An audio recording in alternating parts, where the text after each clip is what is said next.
All right, so in this section, we're going to focus mainly on just counting the number of iterations. So we know with just a regular for loop, we want to look at the header to count how many iterations there are. So we always count that number as the first one. So we're starting at 3, 4, 5, 6. It's never going to reach 7. So there's only going to be 4 iterations, which means when we print this, it's only going to print 4 stars. So if we do this, 4 stars, there were only 4 iterations. So we knew that because that was just a basic regular for loop. Now, when we talk about nested, trying to count the number of iterations, remember the number of iterations means if there's more, it's going to take longer for your program to run.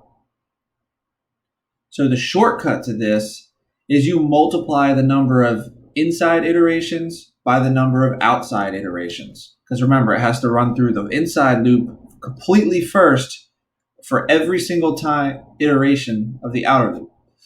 So if we're looking at this example, this active code, our outer loop starts at 0.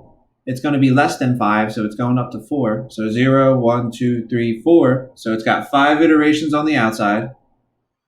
On the inside here, it starts at 0, and it's going to go up to 9. So 0, 1, 2, 3, 4, 5, 6, 7, 8, 9.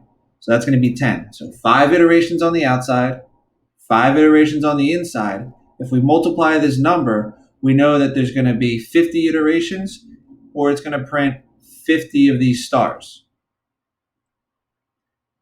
And we know because the outside iteration is 5, it's going to give us 5 rows, and it's going to give us 10 columns. So if we check this,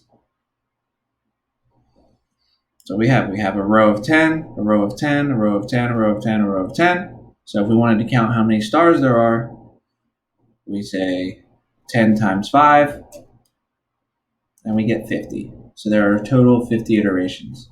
So this is why just one for loop extends the running time.